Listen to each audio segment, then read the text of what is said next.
আমাদের উপর আঘাত দিছে।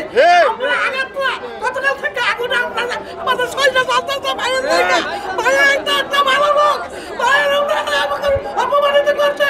আমরা এই সুস্থ তদন্ত বিচার চাই। আলহাজ আতাউর রহমান মুকুল ভাইকে গাড়ি থেকে টেনে হেসড়ে তাকে বিভস্ত করা হয়েছে। নারায়ণগঞ্জবাসী আমরা এই আতাউর রহমান মুকুলের উপরে যেই আক্রমণ করেছে সেই আক্রমণের তীব্র নিন্দা জানাই।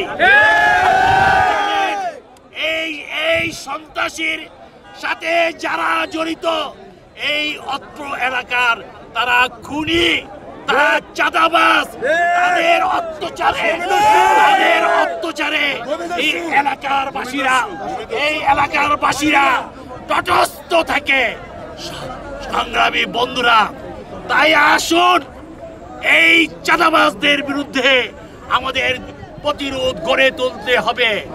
আপনারা জানেন এই সন্ত্রাসীর কোনো রাজনৈতিক পরিচয় না।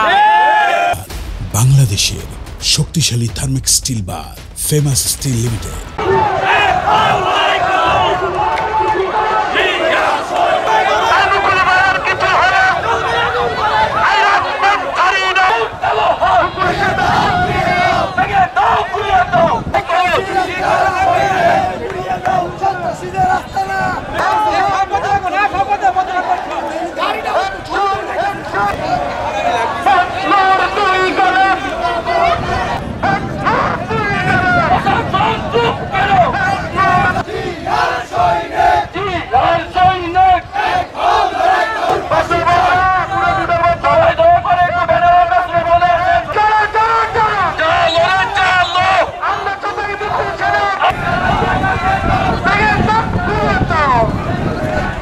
গ্রেপ্তার করা না হয় সেই পর্যন্ত আমাদের এই আন্দোলন চলবে।